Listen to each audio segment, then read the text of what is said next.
Sénat.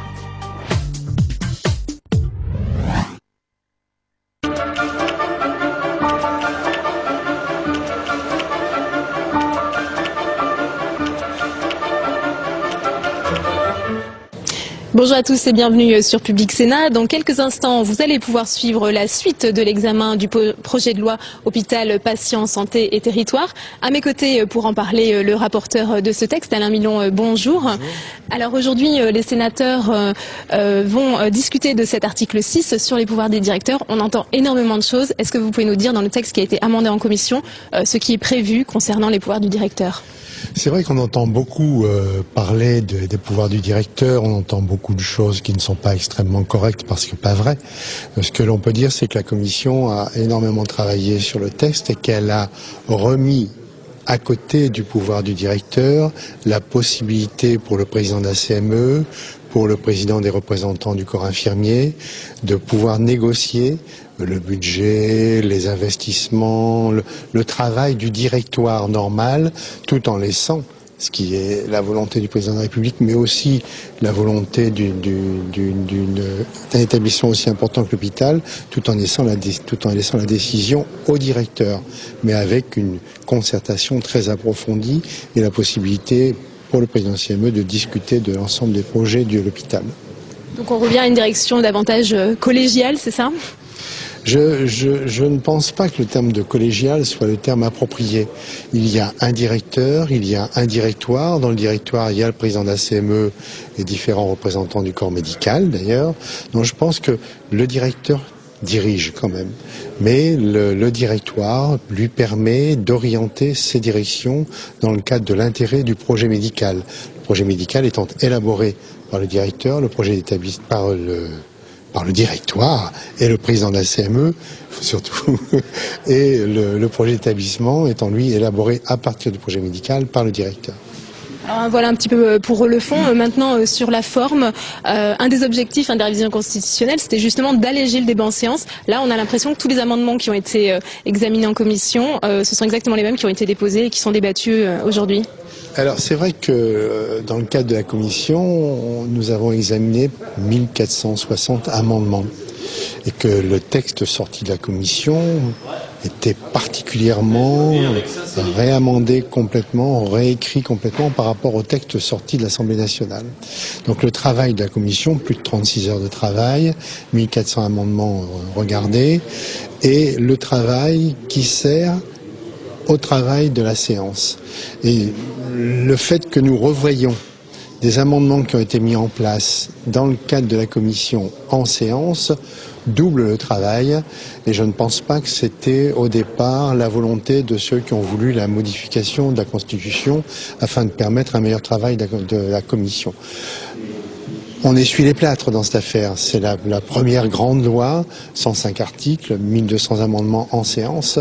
C'est la première grande loi qui arrive avec ce nouveau système constitutionnel. Et c'est vrai que l'expérience fera que peut-être progressivement, ceux qui verront leurs amendements rejetés en commission ne le redéposeront pas en séance, et ceux qui s'apercevront que leur amendement risque d'être rejeté en commission ne le déposeront plus en commission, ils le déposeront en séance, de manière à ce qu'on ait des débats plus équilibrés. Très bien, je vous remercie. Donc je vous laisse retourner dans l'hémicycle. Tout de suite, donc direction l'hémicycle du Sénat pour la suite du projet de loi Hôpital, Patients, Santé et Territoire. L'ordre du jour appelle la suite de la discussion du projet de loi adopté par l'Assemblée nationale après déclaration d'urgence portant réforme de l'hôpital et relatif aux patients, à la santé et au territoire. Dans la discussion des articles, nous sommes parvenus à l'article 6.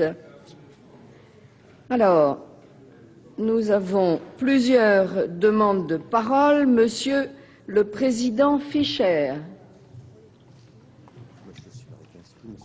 Madame la Présidente, Madame la Ministre, mes chers collègues, avec cet article 6 et précédemment, notamment, nous avons fait la démonstration que malgré les évolutions ou certaines évolutions issues du fruit des travaux de la Commission, le directeur de l'établissement allait rester et véritablement le patron de l'hôpital sans avoir à subir aucun contre-pouvoir véritable.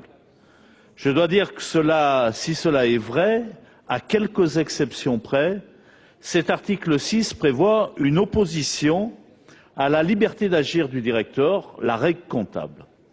En effet, Madame la Ministre, comment ne pas s'étonner que cet article 6, qui a trait à l'organisation du mode de direction des établissements publics de santé, soit le même qui prévoit l'instauration d'un mécanisme de mise sous tutelle des hôpitaux présentant une situation de déséquilibre financier. Alors cette intégration dans l'article 6 laisse donc légitimement penser que le directeur est libre d'organiser son établissement, nous n'en doutions plus, sans avoir à élaborer avec qui que ce soit le projet médical, et cela c'est un des débats que nous avons eus tous ces jours derniers, ou le projet d'établissement, dès lors que celui-ci rentre, j'allais dire, excusez un peu le terme, les clous de la règle comptable. Il est vrai, vous ne pourriez dire le contraire, que cela n'y changerait rien.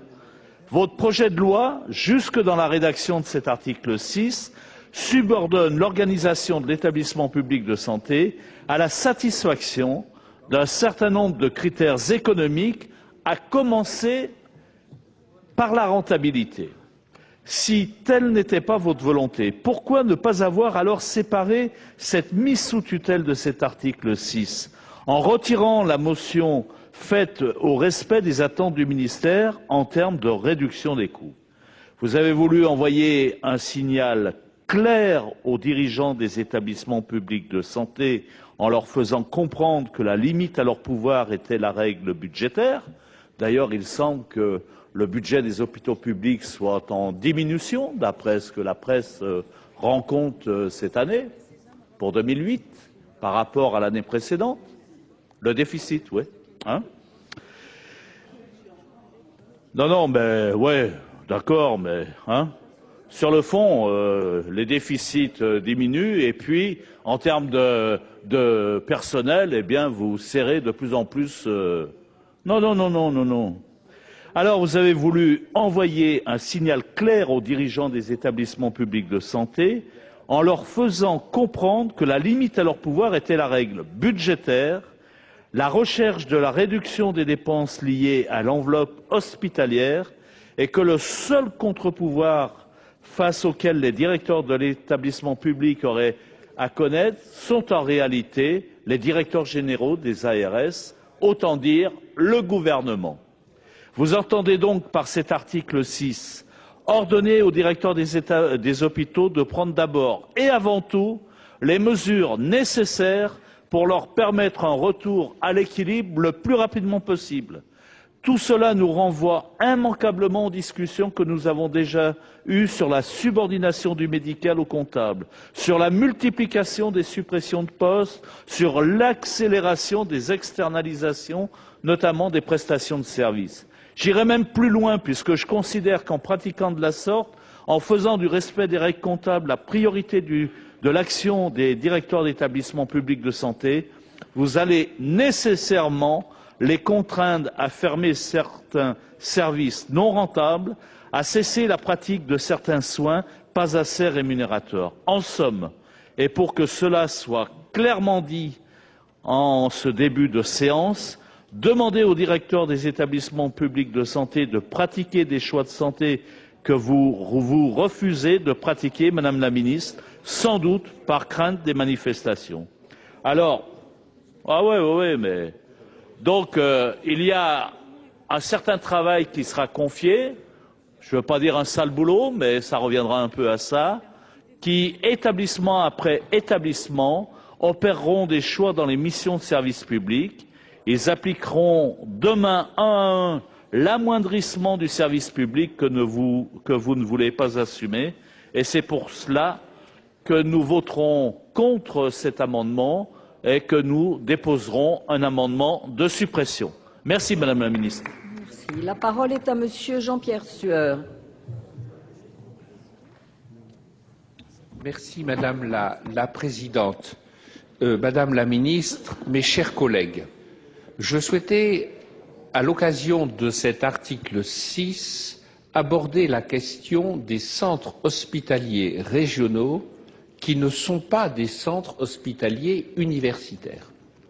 En effet, vous savez, Madame la Ministre, qu'il existe 3 établissements dans notre pays qui sont dans ce cas. Il s'agit des centres hospitaliers régionaux d'Orléans, de Metz et de La Réunion. J'ai été saisi par de nombreux médecins, tout particulièrement du centre hospitalier régional d'Orléans, qui ont été émus devant le fait que, dans le texte du projet de loi tel qu'il a été adopté par l'Assemblée nationale et tel qu'il est arrivé au Sénat, les centres hospitaliers régionaux ne sont nulle part mentionnés de manière explicite. Certes, il est question des centres hospitaliers ayant compétences régionales, locales, etc., départementales, mais il n'est pas question des CHR. Alors, Madame Gisèle Prinz, notre collègue, préoccupée également par la même question en sa qualité de sénatrice de la Moselle, et moi-même avons déposé 2 amendements. Le premier a été déposé devant la Commission des affaires sociales et, Monsieur le Président de la Commission, Monsieur le rapporteur, nous vous remercions, avec les collègues de cette commission, d'avoir bien voulu l'adopter. Il s'agit des modalités de nomination du directeur.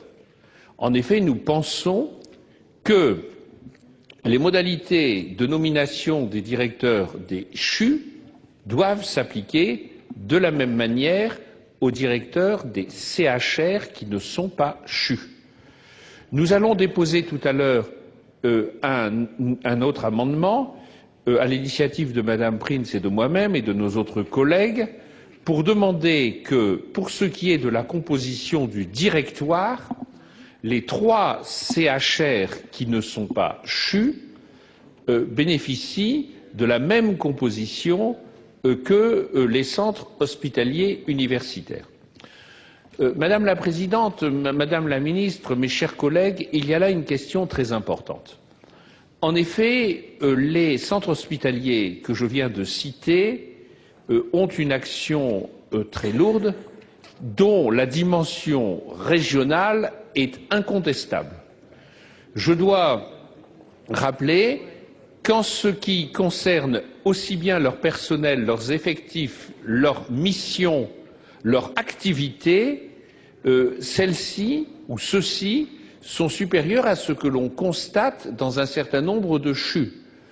D'autre part, ils contribuent de manière tout à fait significative à la formation des futurs médecins.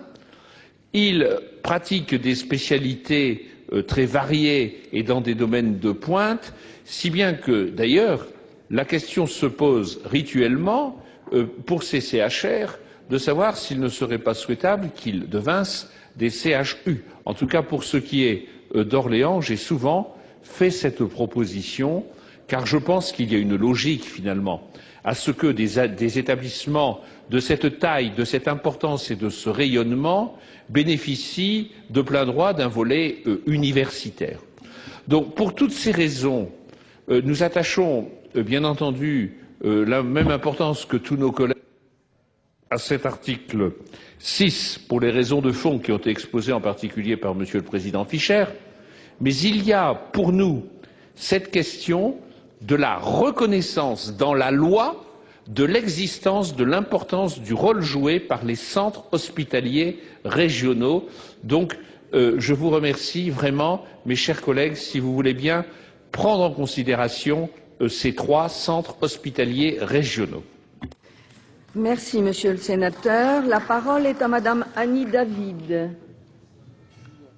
Merci Madame la Présidente, Madame la Ministre, mes chers collègues. L'article 6 de ce projet de loi tend à confier au directeur des établissements publics de santé un pouvoir nouveau et donne de ce fait à ce projet de loi une philosophie contraire à ce qui se pratiquait dans nos hôpitaux depuis des années, à savoir que jusqu'à présent, une véritable communauté hospitalière participait à la gestion des hôpitaux. Mais cet article ne se limite pas à accroître les pouvoirs du directeur, il vise également à réduire proportionnellement et simultanément les pouvoirs des autres acteurs de la communauté hospitalière, que sont les représentants des professionnels médicaux, paramédicaux, des ouvriers et des personnels administratifs. Quant aux élus, le débat d'hier au soir sur les 3 collèges du Conseil de surveillance nous l'a largement éclairé, je n'y reviendrai pas. Nous nous réjouissons pour notre groupe de l'adoption de l'amendement à l'unanimité les concernant. Néanmoins, le directeur de l'hôpital sera donc le seul maître à bord et disposera des pouvoirs les plus importants puisque cet article prévoit qu'en qualité de président du directoire, il arrête seul le projet médical d'établissement.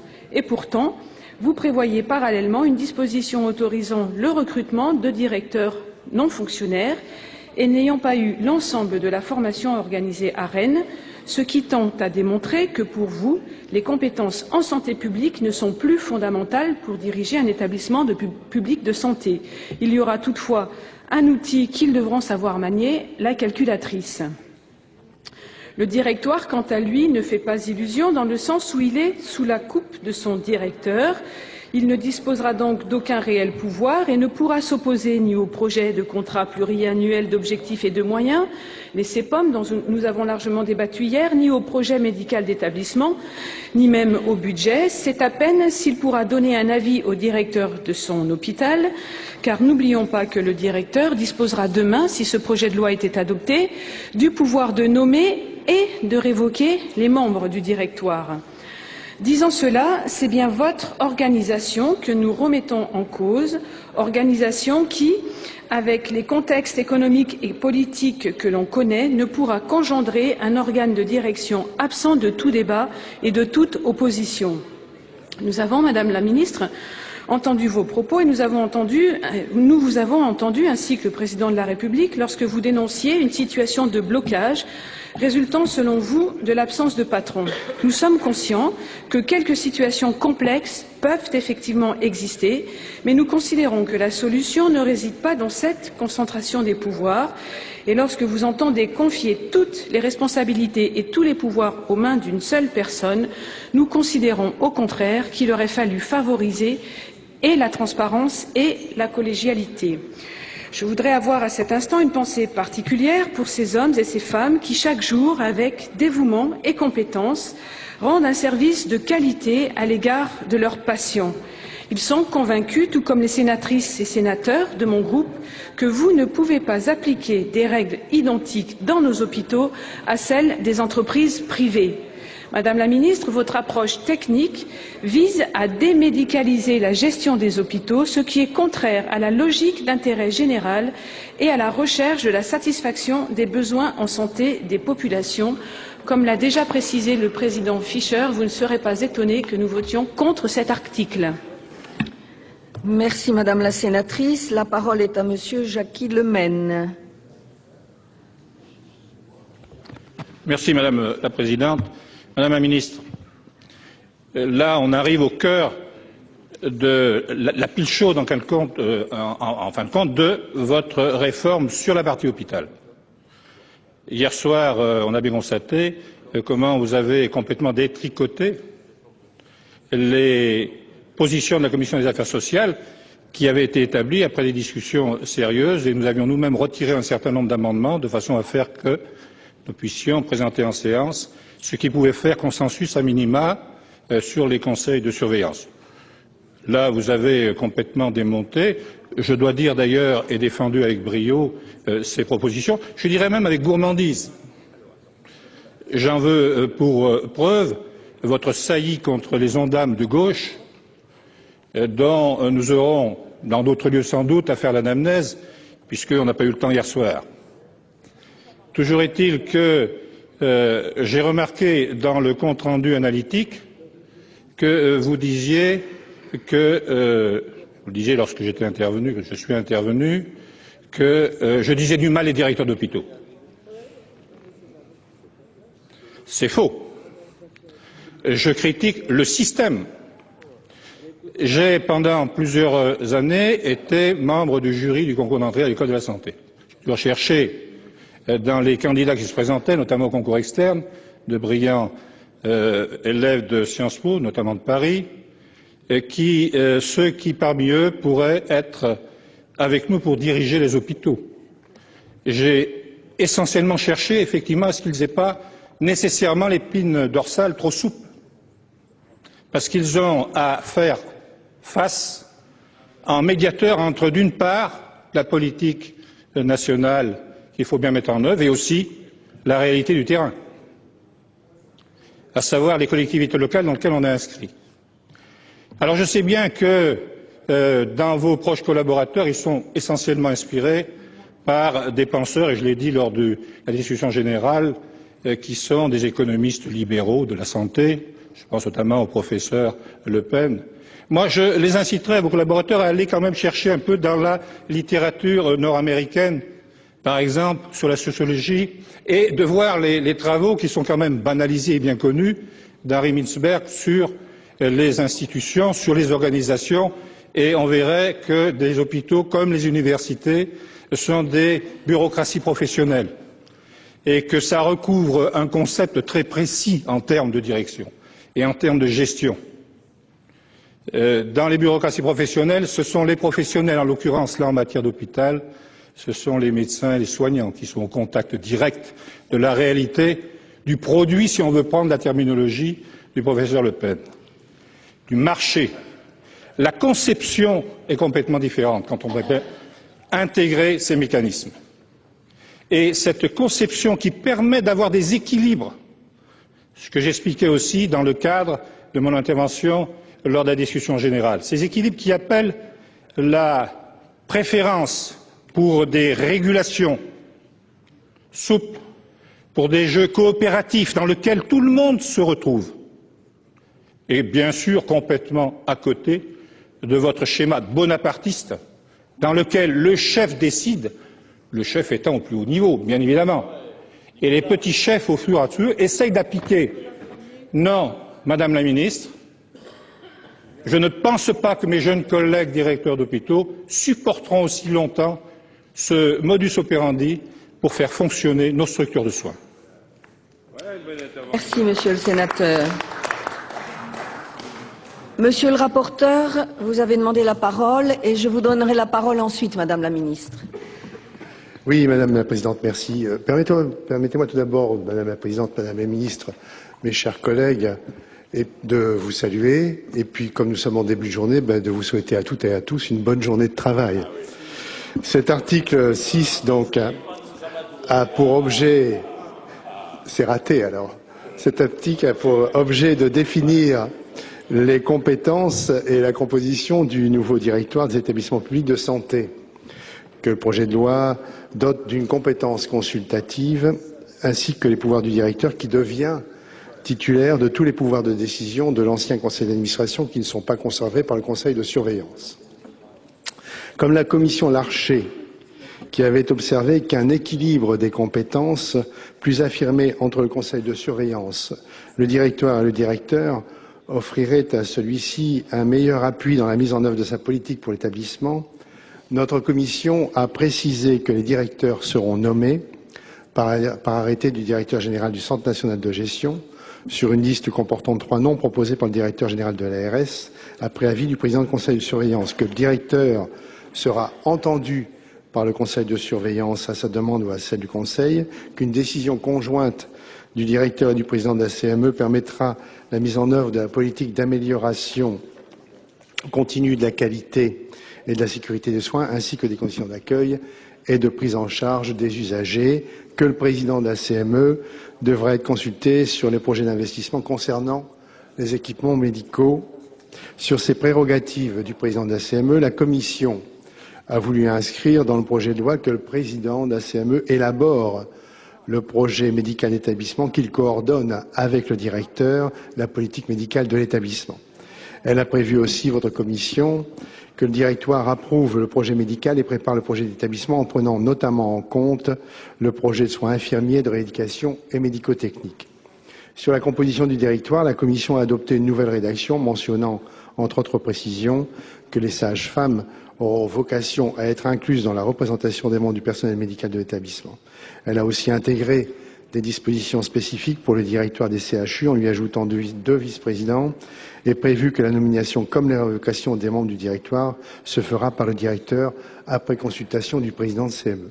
Voilà, Madame la Présidente, en introduction sur cet article 6, la conclusion des travaux de la Commission. Monsieur le rapporteur, Madame la Ministre. Madame la Présidente, Mesdames les sénatrices, Messieurs les sénateurs, Monsieur le rapporteur, Monsieur le Président de la Commission des affaires sociales, à mon tour, en ce début de journée de travail, de vous apporter mes salutations et mes vœux de bon travail. Nous arrivons à cet article 6 avec plusieurs volets sur la gouvernance de l'hôpital, président du directoire, la nomination, les procédures de nomination et les règles relatives à l'administration provisoire des établissements publics de santé. Je souhaite que notre débat soit l'occasion de quitter les approches manichéennes et simplistes. Je dois dire que d'opposer d'un côté, je mets tous les guillemets du monde, les méchants directeurs contre les bons médecins est absurde. Il y a des hommes et des femmes de santé publique et je dois dire que nombre des fonctionnaires de haute qualité que sont les directeurs d'hôpitaux ont été très choqués. Ils me l'ont dit, ils ont beaucoup souffert des procès qui leur étaient faits. Alors, je dois dire aussi que l'hôpital n'est pas une entreprise et qu'un directeur d'hôpital n'a rien à voir avec un chef d'entreprise. Un hôpital, ça ne fait pas de bénéfices, ça ne fait pas du chiffre d'affaires, ça gère d'abord un projet médical, car le projet d'un établissement de santé ne saurait être qu'un projet médical, qu'un projet de soins. Bien sûr, il y a à gérer l'aspect financier, mais ces finances de l'hôpital, elles représentent des possibilités financières qui sont données par la solidarité nationale. Le financement de la dépense hospitalière est une dépense financée à près de 95% par la sécurité sociale, par l'assurance maladie, avec 45% qui viennent de cotisations portées sur les salaires, 35% qui viennent, un peu plus de 35%, 37% qui viennent d'impôts.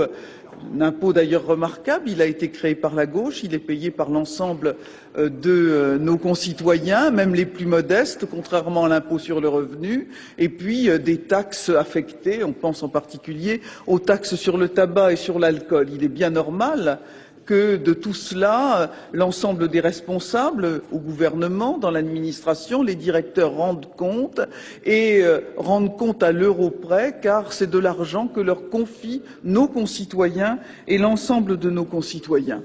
Alors, nous avons, lors des travaux qui ont été dirigés par celui qui n'était pas encore votre président, Gérard Larcher, où plusieurs centaines d'acteurs de la vie hospitalière ont été entendus, des médecins, des directeurs, des présidents d'associations, des médecins libéraux également, des élus, et bien sûr tous les personnels médicaux et paramédicaux de l'hôpital, il est ressorti une constante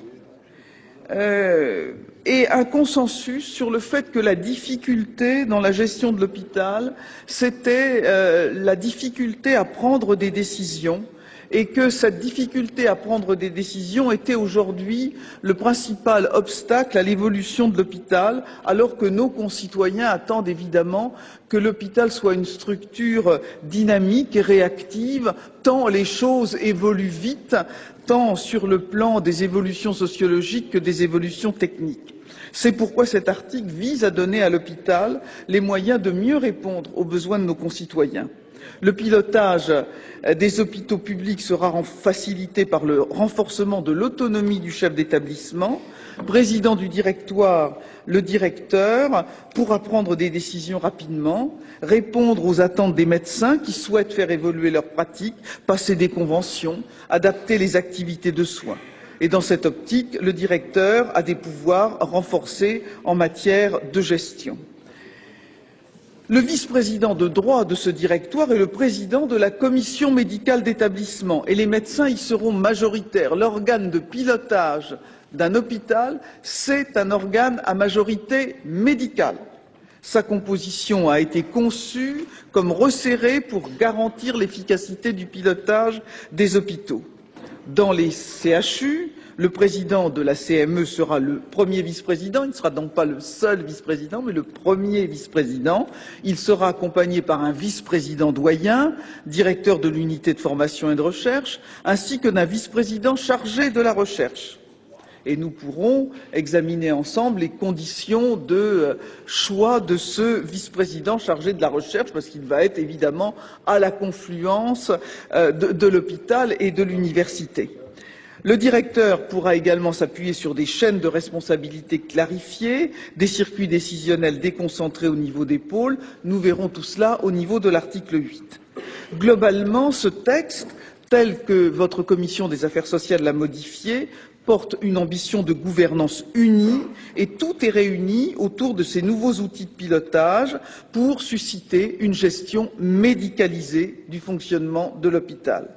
Je voudrais également insister sur le souci qui nous a animés tout au long de ces travaux de prendre en compte les particularités d'organisation des centres hospitaliers universitaires et nous aurons l'occasion d'examiner un certain nombre d'ajustements concernant, dans le cas des centres hospitaliers universitaires, la nomination des membres du directoire, la prise de décision, les prérogatives du directeur en matière de coopération, les relations entre le directeur et le conseil de surveillance, l'élaboration du projet médical. En effet, il faut que le directeur soit pleinement responsable, qu'il réponde de ses actes devant l'État, c'est bien normal, représenté par le directeur général de l'ARS. D'ailleurs, c'est bien la santé est bien une fonction régalienne et je le rappelais hier, c'est bien le ministre de la Santé et le gouvernement qui sont interpellés sur tous ces sujets et le directeur doit être en capacité, à ce titre de délégation, d'exercer son autorité, d'assumer ses décisions. Comment le pourrait-il s'il n'avait pas aussi un droit de regard dans les domaines aussi essentiels pour l'hôpital que le projet médical? Mais ce projet médical, il est évidemment élaboré par la communauté médicale. Le président de la commission médicale d'établissement est une haute autorité médicale, il est au cœur du dispositif et il ne faut pas que, évidemment, penser à destituer le président de la CME de son rôle, personne n'y pense, et cela affaiblirait l'hôpital. Le président de la CME assure la continuité et la cohérence du projet médical. Il n'a pas à se trouver en position d'autorité par rapport à ses pairs. Ils l'ont élu. Il a un statut très particulier. Son autorité morale sera d'autant plus grande qu'il sera libre. Les décisions d'autorité seront, elles, assurées par le directeur et ces questions seront au cœur de notre débat. Le projet de loi modifie le mode de désignation des directeurs des hôpitaux. Tous les directeurs des centres hospitaliers régionaux, pour répondre à la question de M. Sueur, et universitaires, donc des centres hospitaliers régionaux et universitaires, seront désormais nommés par décret pris en Conseil des ministres, sur rapport des ministres concernés, parmi des personnels hospitalo-universitaires ou les fonctionnaires hospitaliers ou contractuels ayant validé des modalités de cursus communs. Il ne s'agit pas évidemment de prendre dans ce cadre des hommes ou des femmes qui n'auraient pas des formations pointues en matière de santé publique. C'est tout à fait important. Les directeurs des autres hôpitaux le seront par le directeur général du Centre national de gestion, sur proposition d'une liste de 3 noms par le directeur général de l'Agence régionale de santé et après avoir recueilli l'avis du président du conseil de surveillance. Votre commission des affaires sociales a proposé d'unifier le mode de désignation des directeurs d'établissement, qu'ils soient membres ou non d'une communauté hospitalière de territoire. Et ces mesures qui ont été présentées par votre rapporteur sont une étape importante dans la démarche de modernisation des hôpitaux que j'entends vous proposer. Je souhaite aller plus loin sur certains points et vous présenterai, au nom du gouvernement, quelques amendements. Alors, volet 3, l'administration provisoire des hôpitaux, les dispositions relatives à la mise sous administration provisoire qui ont été adoptées d'ailleurs dans la loi de financement de la sécurité sociale pour 2009 ont été disjointes par la suite par le Conseil constitutionnel au motif qu'elles n'avaient pas d'effet, ou du moins, a dit le Conseil constitutionnel, un effet trop indirect sur les dépenses des régimes d'assurance maladie. Pourtant, ces dispositions étaient capitales. Et afin de remédier aux situations de déséquilibre ou de danger pour la santé constatées dans certains hôpitaux, la procédure introduite ici permet très rapidement au directeur de l'agence régionale de santé, permet un processus en plusieurs phases sur lesquelles nous aurons l'occasion de revenir. C'est évidemment une procédure très exceptionnelle, précédée d'un certain nombre de procédures de mise en alerte, bien entendu, et cette procédure permet de sortir d'une situation de crise et d'assainir la situation de l'établissement pour permettre à un nouveau directeur de prendre ses fonctions dans un cadre stabilisé. Voilà, Mesdames, Messieurs, cet article très important. Je voulais redire ce que j'ai toujours dit. Le projet d'un hôpital, le projet stratégique ne peut être qu'un projet médical, élaboré par la communauté médicale, porté par le directeur, responsable de mettre en œuvre ce projet médical. Je remarque d'ailleurs que, dans les faits, très souvent, pas tout le temps, mais très souvent, le directeur et le président de la CME forment une équipe unie. C'est cette équipe unie que nous voulons conforter. Merci Madame la Ministre. Nous abordons maintenant les amendements. L'amendement numéro 416 du groupe CRC, présenté par le président Fischer. Alors, je voudrais tout d'abord remercier Madame la Ministre sur cette longue explication de texte, parce que je crois que vous avez un peu exceptionnellement, ça ne se fait pas, mais redéfini absolument, ou tout du moins apporter des précisions ou apporter des gages véritablement au directeur. Donc on peut vraiment dire que cet article qui définit les compétences et la composition du nouveau directoire des établissements publics de santé ainsi que les pouvoirs du directeur aura concentré sur lui toutes les oppositions de la communauté hospitalière. J'en veux pour preuve le succès renouvelé hier des manifestations de praticiens et de personnel. Non, j'y étais, alors j'ai bien pu juger de mes propres yeux.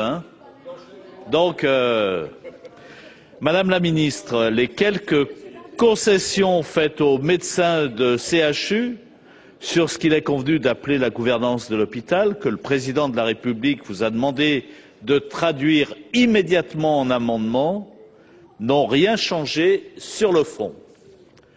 Chacun a bien compris qu'avec ces amendements de dernière minute, vous ne renonciez pas à mettre en place ce que le mouvement de défense de l'hôpital public n'hésite pas à qualifier, je le cite, de pouvoir vertical, politisé, détenu par les directeurs d'agences régionales de santé, dont la seule finalité sera l'équilibre budgétaire. Fin de citation.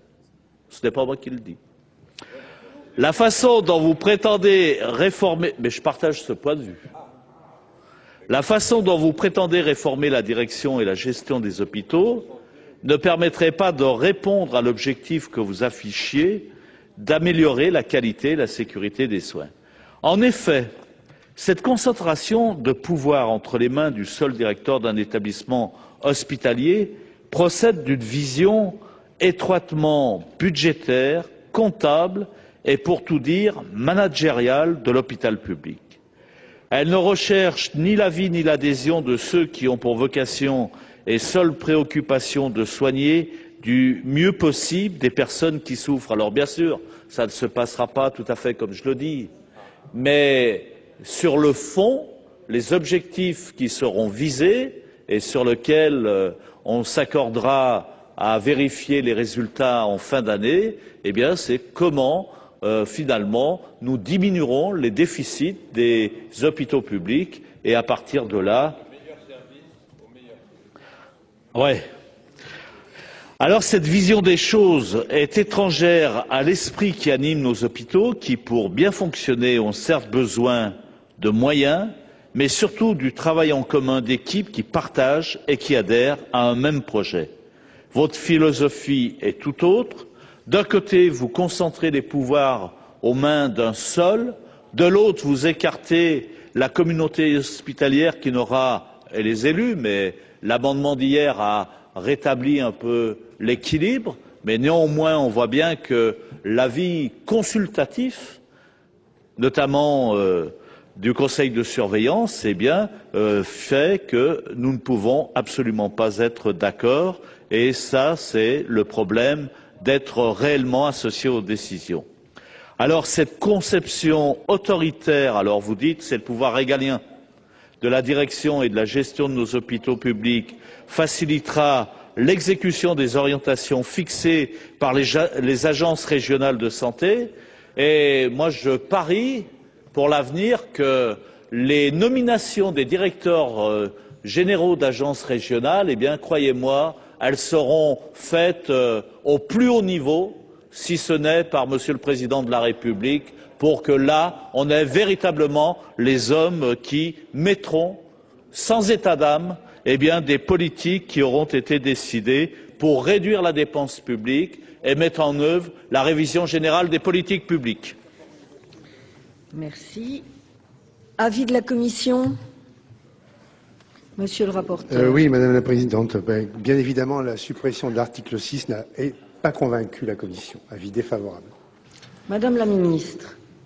Même avis. Bien. Alors, j'ai des demandes d'explication de vote. Monsieur le ministre Fourcade. Merci Madame la Présidente. Madame la Ministre, mes chers collègues, nous sommes au cœur du débat sur la réforme hospitalière. Et cet article 6, que je remercie Madame la Ministre de la Santé d'avoir bien précisé et d'avoir bien rappelé avant notre débat, organise de nouveaux pouvoirs dans l'hôpital et une nouvelle répartition. La plupart d'entre nous, mes chers collègues, ont passé un certain nombre d'années dans des conseils d'administration d'hôpitaux. Pour moi, ça a dépassé 30 ans. Par conséquent, j'ai quelques lueurs sur la gestion hospitalière et sur les rapports entre les directeurs, les médecins et le reste du personnel. Je voudrais dire que nous nous opposons à l'amendement de suppression pour 3 raisons. La première, c'est parce que on va pouvoir, et personne ne l'a dit, et je suis étonné que personne ne l'ait dit, on va pouvoir arriver à des décisions plus rapides sur le plan local. L'expérience que nous avons tous montre qu'il est très difficile dans le système actuel d'arriver à des décisions sur le plan local parce qu'il y a des blocages. Il faut donc remonter soit au niveau administratif départemental, soit dans les grands cas directement chez le ministre de la Santé pour obtenir un certain nombre de décisions. Et c'est un élément de blocage permanent, très très extérieur aux problèmes financiers, le fait de donner au directeur la capacité de décider, après avoir consulté, discuté, fait de la convivialité, etc., nous permet d'avoir des décisions sur le plan local et dans l'intérêt des patients, que nous sommes tous, plus ou moins, c'est quelque chose d'essentiel. La deuxième raison pour laquelle nous sommes contre l'amendement et en faveur de l'article 6, c'est que ça donne au président de la commission médicale d'établissement un rôle précis, un rôle qui va lui permettre de travailler avec le directeur et dans le cadre des CHU, on ajoutera la dimension recherche et la dimension universitaire qui est tout à fait essentielle.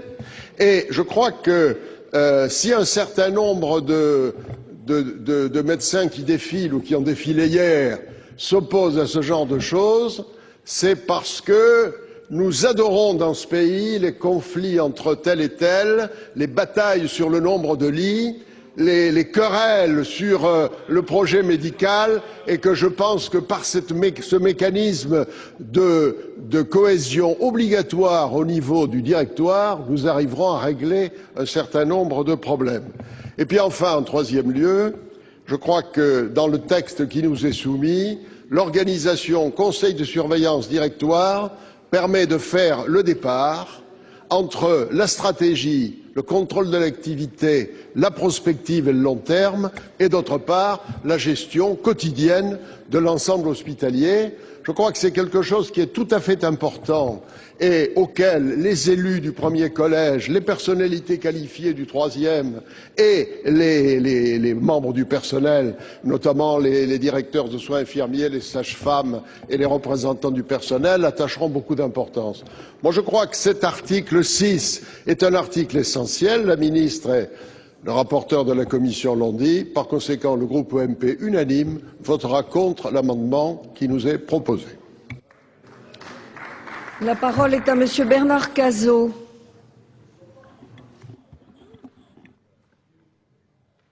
Oui, Madame la Présidente, Madame la Ministre, je voudrais, chers collègues, expliquer aussi notre positionnement par rapport à cette proposition du groupe CRC de M. Guy Fischer. Bon, je crois que, manifestement, il faut le dire, Madame la Ministre, vous avez très bien expliqué la procédure et vous l'avez même atténuée dans vos explications.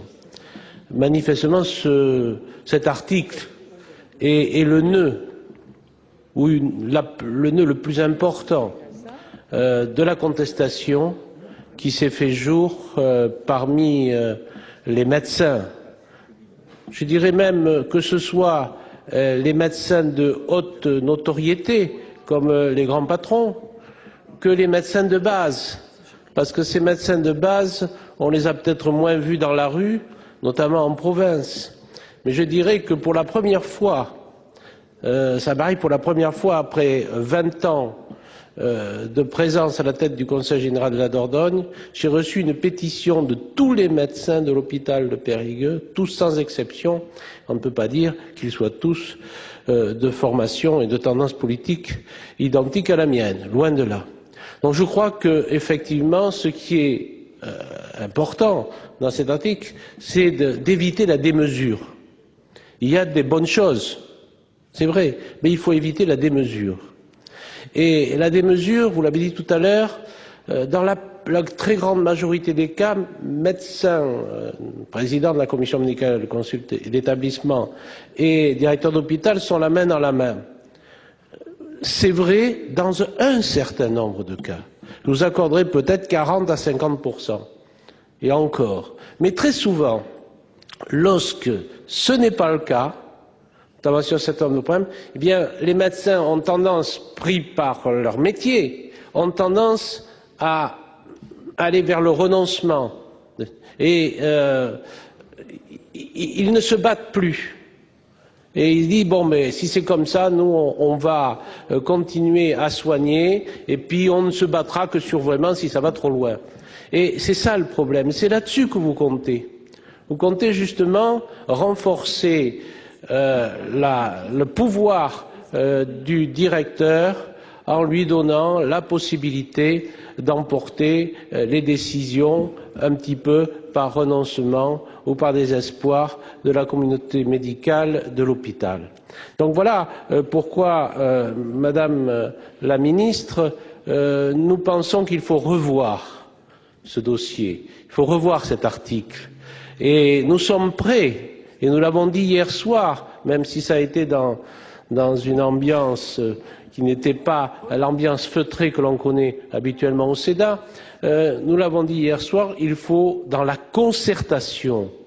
Je tiens à dire, et ils le savent, que le président de la Commission des affaires sociales et le rapporteur ont vraiment fait un travail de grande qualité. Et justement dans cette concertation-là, et malheureusement ils n'ont pas toujours été suivis, je le regrette. Voilà, donc très simplement, nous voterons la suppression de cet article 6. Merci. La parole est à Monsieur le sénateur Jean Desessard.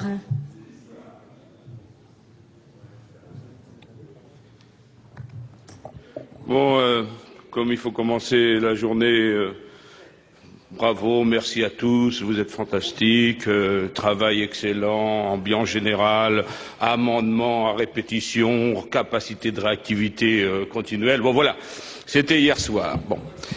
Mais Madame, je vous félicite, Madame la Ministre. Vous êtes vraiment dynamique, vous avez du souffle, vous tenez. C'est pas une solution facile. Vous montrez d'ailleurs qu'on peut diriger dans des situations difficiles sans avoir l'autorité obligatoirement et en sachant composer. D'ailleurs, on pourrait penser que si les directeurs s'inspiraient de ce que vous faites, il pourrait y avoir des concertations tout en dirigeant de façon intelligente. Voilà. Alors, la question est posée. Vous nous dites qu'il y a des équipes unies. Bon, alors s'il y a des équipes unies, là, il n'y a plus de difficultés. Ensuite, vous nous dites, Madame la Ministre, il faut renforcer les pouvoirs. Donc, vous renforcez les pouvoirs. Le Conseil de surveillance est resserré pour qu'il ait un pouvoir plus important. Bon, et le président du comité de surveillance va avoir plus de pouvoir parce qu'il est élu par ses pairs. Donc, il aura plus de pouvoir. Le président du directoire, c'est quelqu'un qui va être reconnu par ses pairs. Donc il aura plus de pouvoir. Et le directoire est resserré pour qu'il ait plus de pouvoir. Donc tout le monde a plus de pouvoir. Donc alors, où est-ce qu'on en est? Alors, on va dire, à ce moment-là, tout le monde va se sentir investi du pouvoir. Et où est l'instance de négociation? Et vous nous dites, l'instance de négociation, il n'y en a pas, puisque c'est le directeur, de toute façon, qui va trancher. Et là, c'est tout le problème de qu'est-ce que c'est aujourd'hui que les missions de service public. Parce que la question se pourrait se poser si on disait le corps médical, il travaille dans les hôpitaux, dans des bonnes conditions, ils sont beaucoup mieux payés que le privé, c'est quelque chose qui est beaucoup plus valorisant que le privé. Bien non. Les conditions de travail du personnel hospitalier, qu'il soit médecin, infirmier, soignant, est difficile. Donc si à un moment, les gens ne se sentent pas investis dans leur mission de service public, ne se sentent pas reconnus, sentent qu'ils doivent simplement obéir à des critères comptables, eh bien ils perdent la motivation. Et si vous voulez, il faut rapprocher ça de l'ensemble de la politique du gouvernement. On a eu ce débat sur, par exemple, les transports collectifs. Et vous avez dit, de toute façon, il faut supprimer les blocages. Il faut supprimer les syndicats qui veulent s'organiser. Il faut supprimer cette solidarité ouvrière ou cette solidarité de corps des services publics, parce que tout cela pose des problèmes, ils font grève. Et je vous avais expliqué, Madame la Ministre, à cette époque, que lorsqu'on supprimait la solidarité des corps, non seulement les gens se désinvestissaient de leur travail, ce qui est déjà un problème important, mais ensuite, ils n'avaient pas envie d'intervenir. Et c'est pour ça que lorsqu'il y a des agressions, par exemple dans les gares, eh bien le personnel SNCF, le personnel RATP, se sentant de moins en moins soutenu par sa direction, se sentant de moins en moins soutenu dans sa mission de service public, eh bien laisse faire et dire c'est un autre corps d'État qui doit s'en charger, c'est la police, ainsi de suite. Donc on arrive à un désinvestissement global de tous les fonctionnaires, de toutes les personnes qui croient à la mission de service public, parce qu'au bout d'un moment, on leur demande des efforts sans avoir la reconnaissance de ce travail de mission de service public qu'ils assument depuis des années. Oui, Monsieur Autain, Monsieur le sénateur François Autain. Madame la Ministre, effectivement, je voterai l'amendement présenté par mon collègue Fischer, parce que je pense qu'il y a un élément qui n'a peut-être pas été mentionné dans les interventions. C'est rassurant, oui, mais enfin, je te rassure. Alors bon, au moins, mon intervention aura cet effet et elle ne sera donc pas totalement inutile. Non, ce que je voulais dire, c'est que cet article nous apparaît d'autant plus inutile que le gouvernement a déjà procédé à une réforme de la gestion opérationnelle, parce que je préfère ce terme au terme de gouvernance, à la gestion opérationnelle des hôpitaux, puisqu'il a créé ces pôles de gestion. Il les a créés il n'y a pas très très longtemps, hein. Et je crois qu'il n'a même pas pris le temps d'évaluer les conséquences de cette réforme, hein, qui a été plus ou moins bien appliquée. et qui a quelquefois d'ailleurs entraîné à l'hôpital plus de désordre et créé plus de problèmes qu'il n'a apporté de solutions. Donc, ce que je reproche, c'est que, sans attendre de connaître les effets des réformes qui ont été engagées, on s'engage dans de nouvelles réformes. C'est une sorte de fuite en avant qui, au lieu de répondre aux problèmes qui sont réels, que rencontrent les hôpitaux aujourd'hui, ne serait-ce que, effectivement, dans la prise de décision en matière organisationnelle, ce qui n'est pas le cas pour les prises de décision en matière médicale, eh bien, je pense qu'il faut arrêter cette fuite en avant et qu'il faut peut-être faire une pause et réfléchir un petit peu plus, évaluer les réformes qui sont en cours et peut-être, en fonction des résultats qu'on aura obtenus, se lancer dans une réforme plus ambitieuse, mais avec une consultation avec les professionnels qui soit beaucoup plus ambitieuse et beaucoup plus large que celle qui a été faite à l'occasion du rapport Larcher. Vous avez dit, Madame le Ministre, tout à l'heure que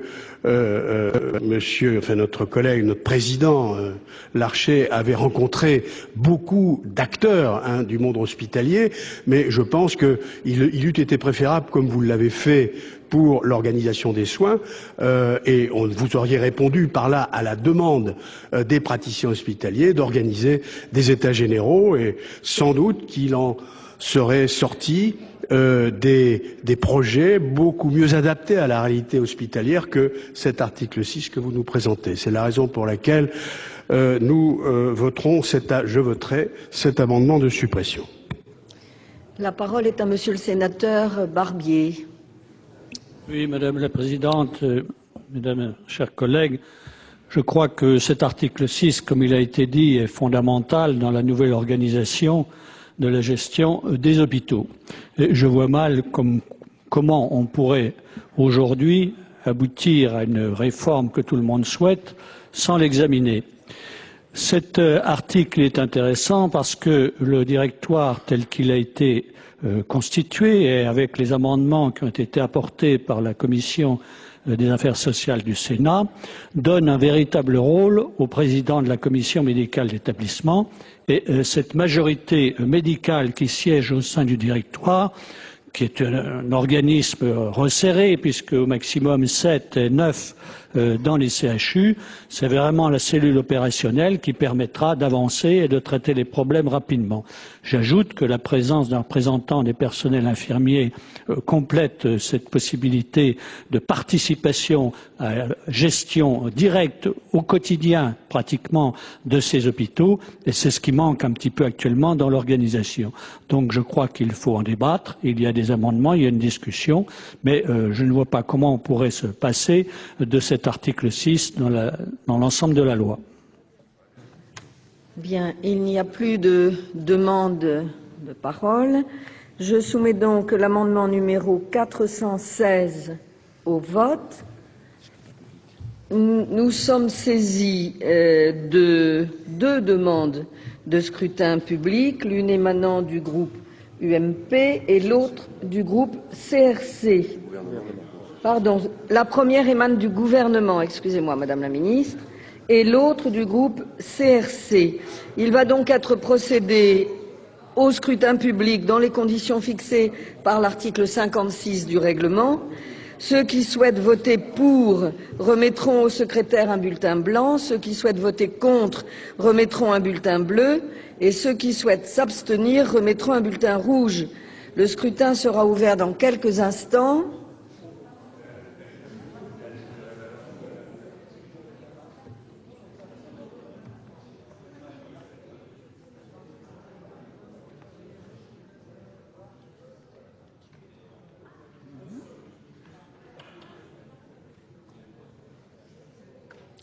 Le scrutin est ouvert.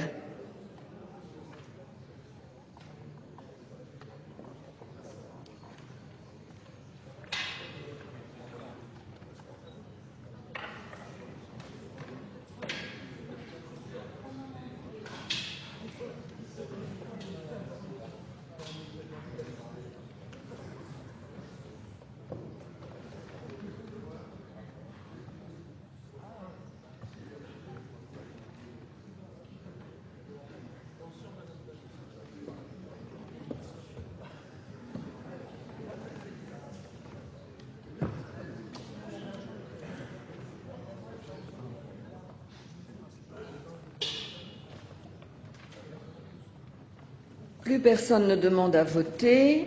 Le scrutin est clos. J'invite Mesdames et Messieurs les secrétaires à procéder au dépouillement du scrutin.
Alors, résultat du scrutin numéro 159.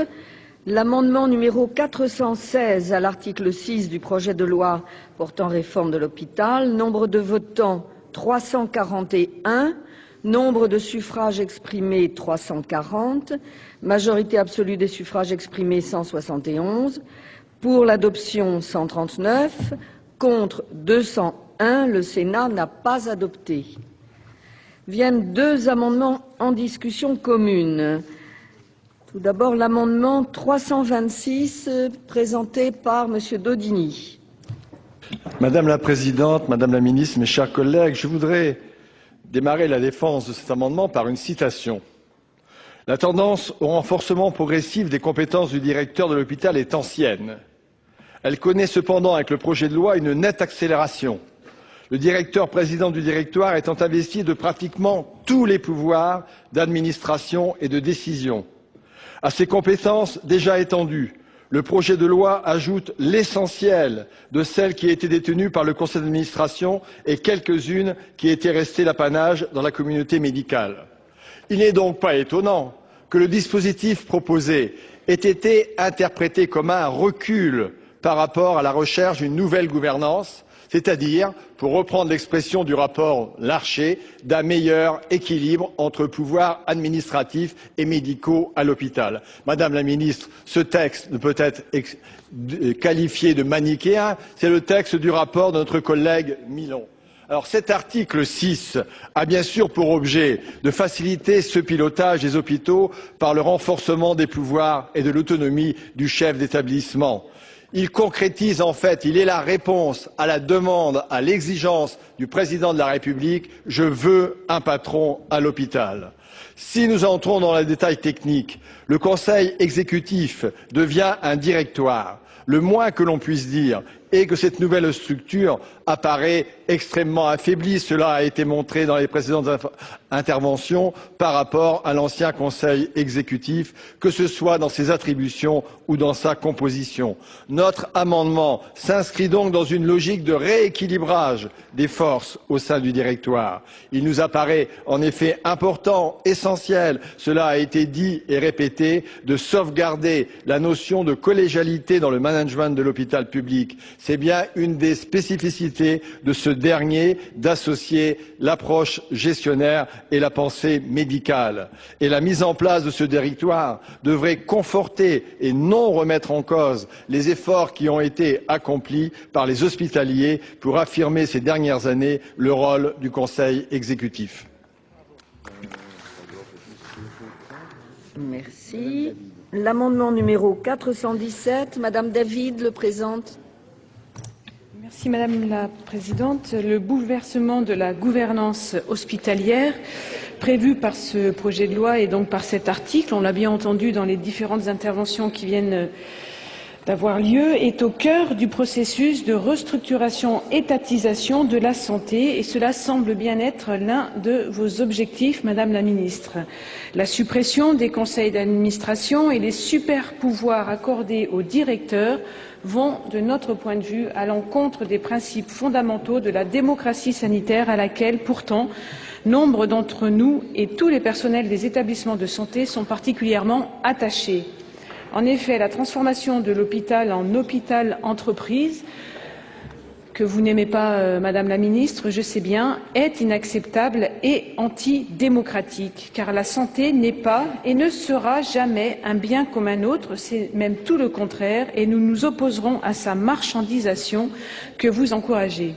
Le directeur, pour nous, doit construire et mettre en œuvre la politique générale de l'établissement en composant avec les représentants des personnels, les élus et les représentants des usagers.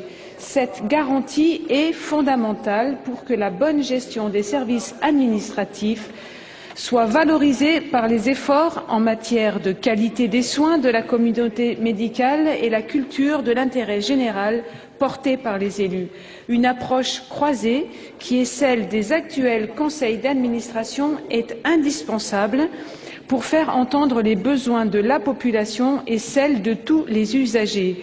Leur remise en cause par l'instauration de conseils de surveillance au pouvoir limité qui ne pourront plus faire entendre la voix de toutes les catégories de personnel, ni celle des usagers, et où les élus de la République verront leur rôle diminuer malgré ce que nous avons pu obtenir hier au soir, alors que ceux-ci contribuent à inventer des solutions imaginatives au plus près des besoins des territoires pour que la santé reste accessible à tous et pour nous complètement inacceptable.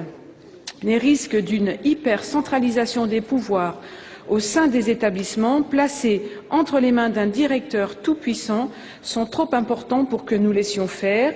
Le conseil de surveillance ne doit pas être une chambre d'enregistrement des décisions d'un seul homme ou d'une seule femme, mais élaborer la politique de l'établissement qui sera mise en œuvre par le directoire et son président, le directeur de l'établissement.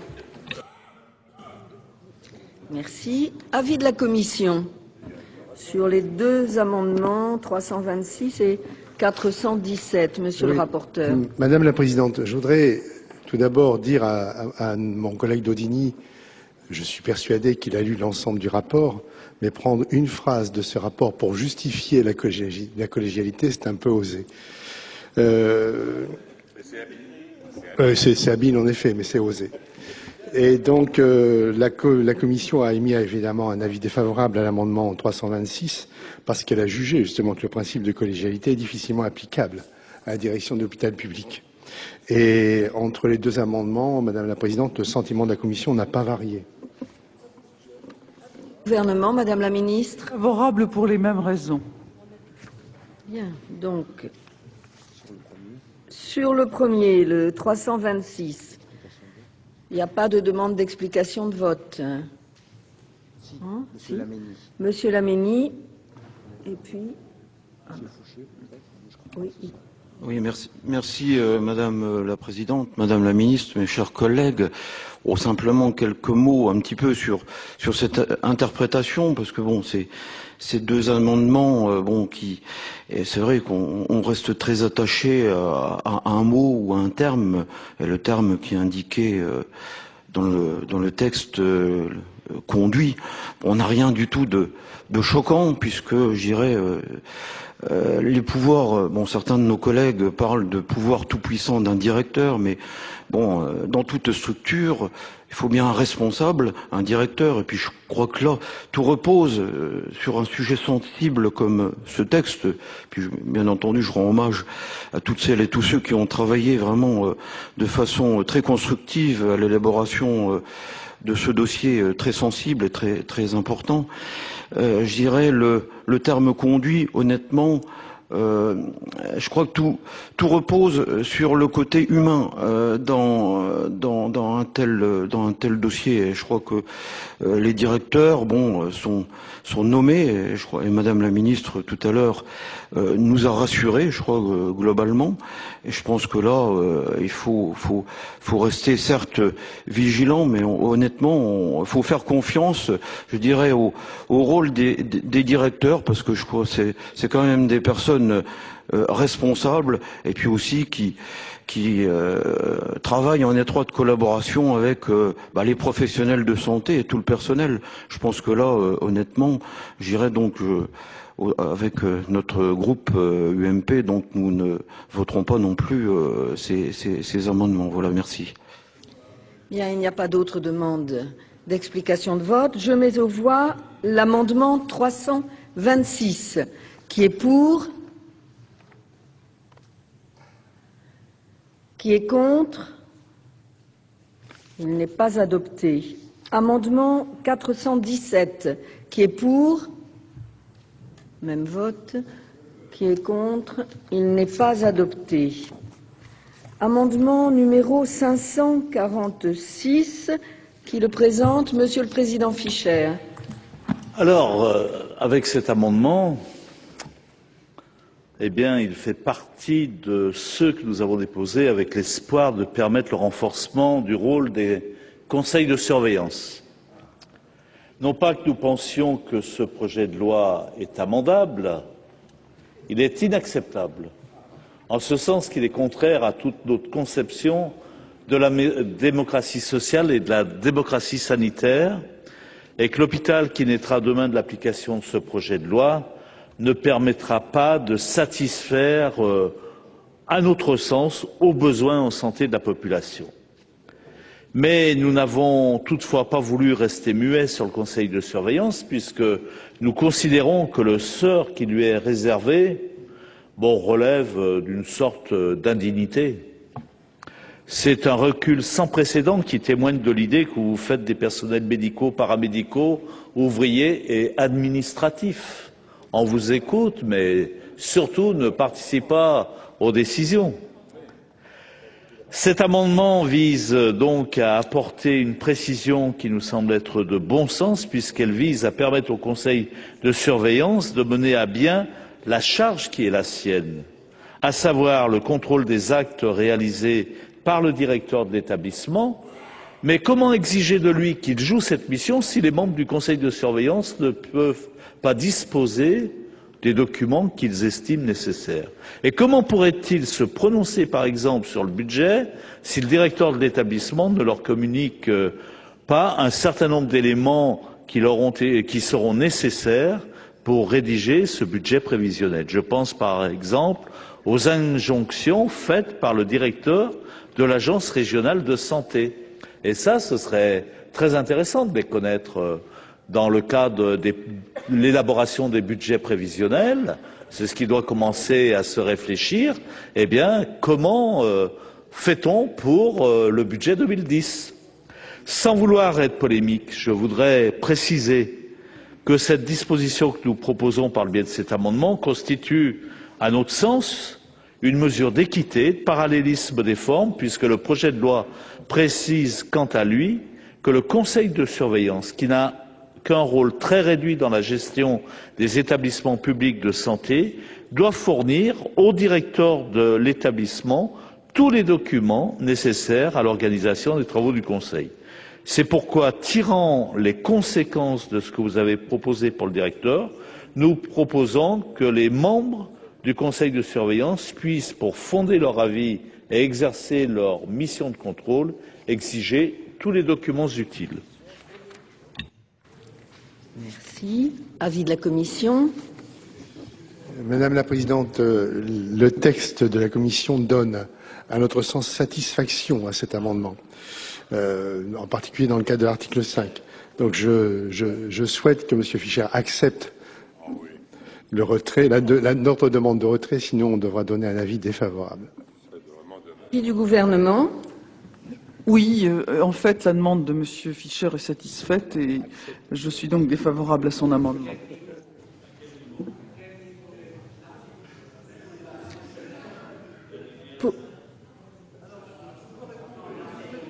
Oui, Madame la Ministre va vous répondre, Monsieur le Président Fischer. C'est d'ailleurs l'objet de notre discussion d'hier soir, mais je pense que peut-être aviez-vous quelques somnolences. C'est impossible.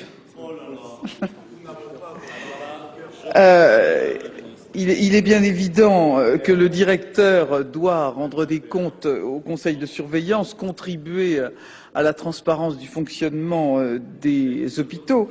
Le projet de loi précise bien que ce dernier délibère sur la stratégie de l'établissement, qu'il se prononce aussi sur des éléments fondamentaux tels que le projet d'établissement, le compte financier, le rapport annuel d'activité ou bien encore le statut des fondations hospitalières que nous avons longuement évoqué hier soir.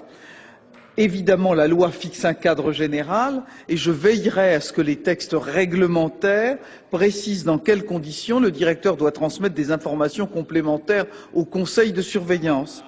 J'ai également déposé un amendement précisant que le directeur prépare les travaux du Conseil et y assiste. Il me semble en effet essentiel de formaliser son rôle de préparation des travaux, d'assurer ainsi la production des informations nécessaires au bon fonctionnement du Conseil de surveillance. Voilà les raisons pour lesquelles je suis donc défavorable à votre amendement.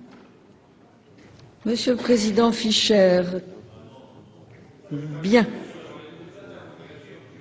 Alors, ce qui nous ennuie, Madame la Présidente, c'est bien sûr le Président, il dit « Regarde bien, page 21, tout y est, en haut ».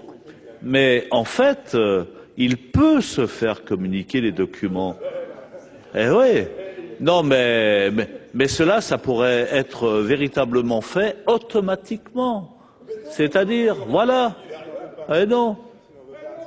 Non, mais s'il n'en veut pas, mais écoutez, est-ce que l'on peut véritablement participer à un conseil de surveillance sans disposer a priori les questions et les documents, quoi, franchement.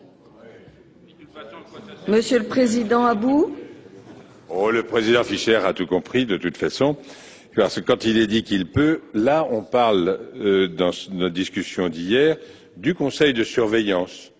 Donc c'est lui qui peut se faire communiquer tout. Alors que dans l'amendement du président Fischer, c'est pas tout à fait la même chose, c'est le directeur qui fournit à ce dernier tous les documents qu'il jugera nécessaires à l'accomplissement de ses missions. On ne sait plus très bien lesquels, puisqu'ils ne sont pas cités. Donc je pense que c'était mieux rédigé hier et que ça donne pleinement satisfaction. Et je crois que le président Fischer partage mon point de vue.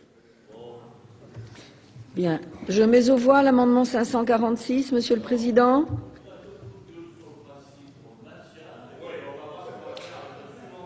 Bien. Alors, sur le 546, qui est pour?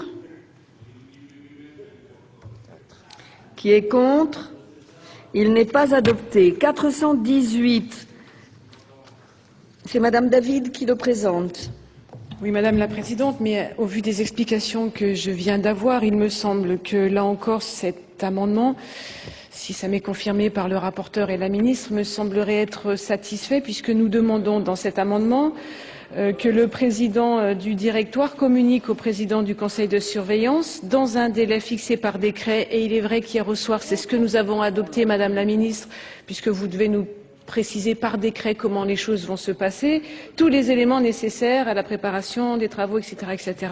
Donc, Madame la Présidente, je retire ce 418. Très bien.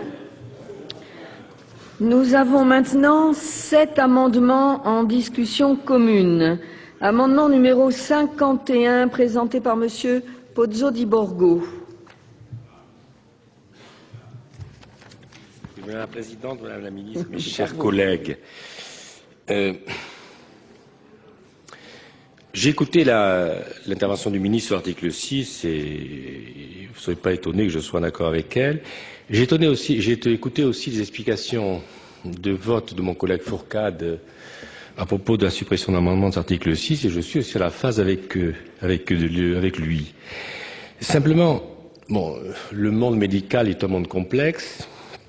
Je suis pas membre de la commission des affaires de la commission sociale, mais il se trouve que conseiller de Paris, je me suis retrouvé pendant 5 ans au conseil d'administration de la PHP, qui est une structure énorme, vous le savez très bien, c'est 37 hôpitaux, 720 services, 23 000 lits, 70 000 agents, 20 000 médecins.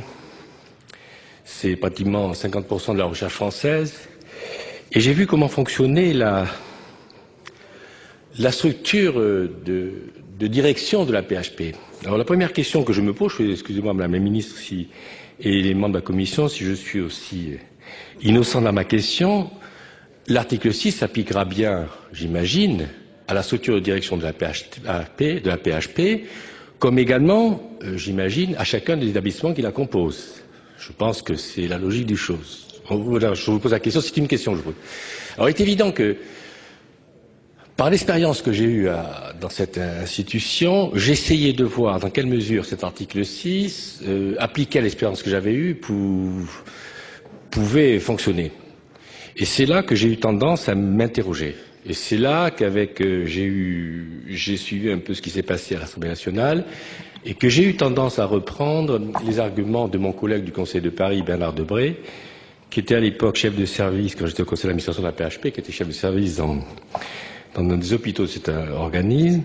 Et c'est pourquoi beaucoup de mes amendements sur cet article reprennent un peu cet état d'esprit.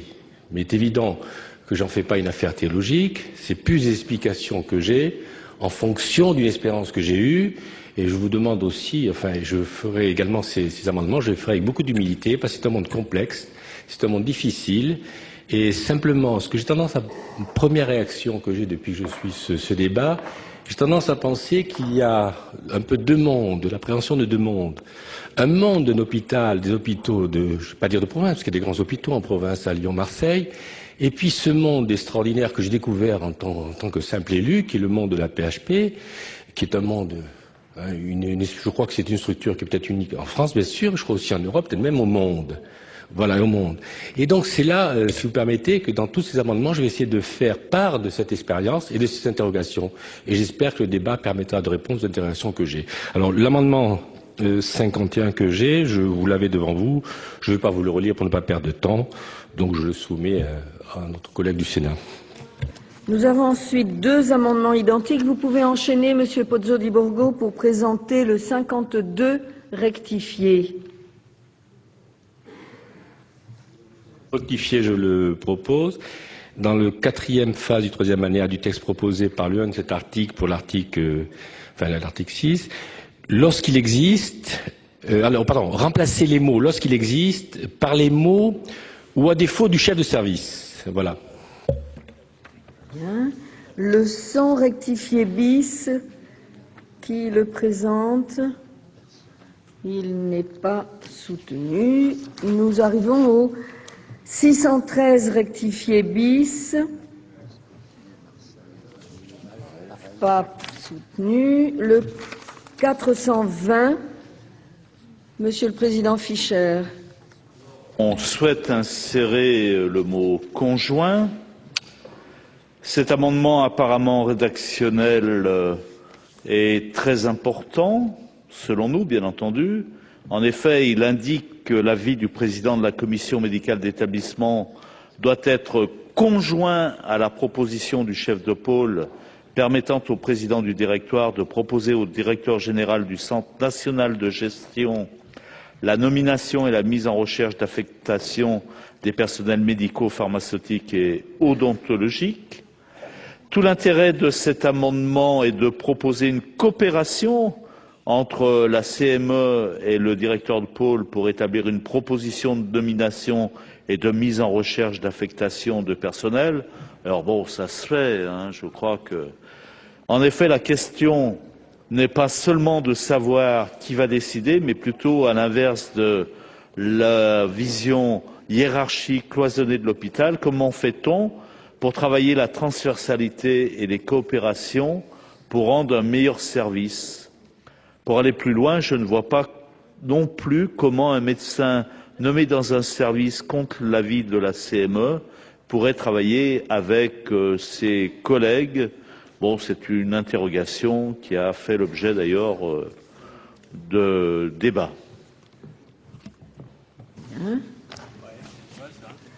Le 421, c'est Monsieur Autain. Vous avez la parole. Oui, comme vous le savez, la profession de sage-femme est une profession, une des 4 professions médicales et dispose donc d'un pouvoir de diagnostic et de prescription. Je crois même d'ailleurs que le texte qui nous est proposé comporte une disposition qui va augmenter cette capacité de prescription pour les sages-femmes.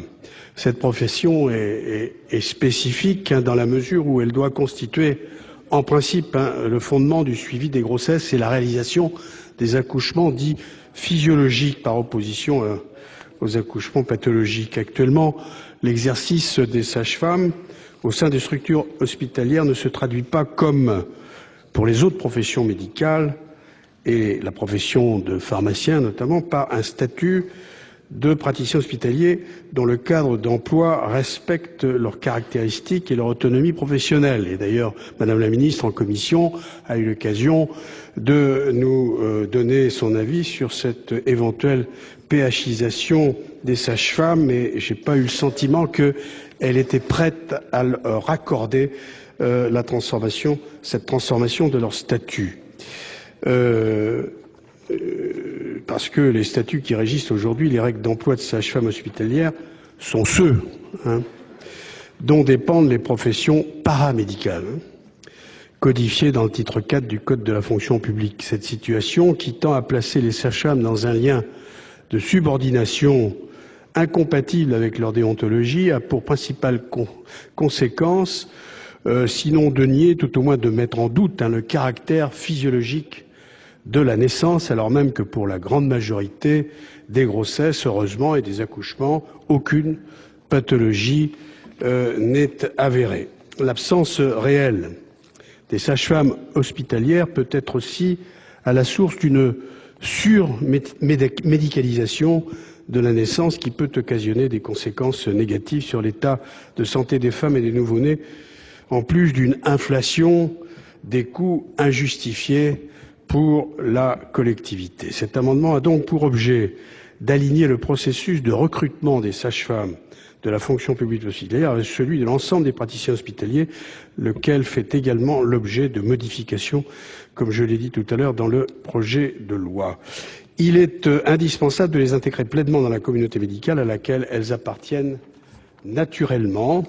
Dès lors, le président du directoire de l'hôpital proposera au directeur général du Centre national de gestion la nomination, outre des personnels médicaux, pharmaceutiques et odontologiques, mais également des membres de la profession de maïeutique ou de sage-femme, étant précisé que le CNG est compétent pour organiser le concours national d'accès au statut des praticiens hospitaliers, nommer et prendre les décisions relatives à la carrière de ces derniers, gérer leur rémunération et exercer le pouvoir disciplinaire à leur égard. Cette nouvelle orientation dans l'organisation des soins permettra de mettre en adéquation la pratique des professionnels de santé avec leurs réelles qualifications, ce qui sera source de substantielles économies à un moment où on a eu l'occasion de le dire et de le répéter, les finances publiques sont exsangues. L'amendement proposé permettra ainsi de mieux adapter l'offre de soins aux besoins de la population, aux évolutions techniques et aux attentes des professionnels de santé. Vous venez de suivre l'examen du projet de loi Hôpital, Patients, Santé et Territoire. Tout de suite, une émission spéciale, l'Europe en débat. Merci de votre fidélité et à très bientôt sur Public Sénat.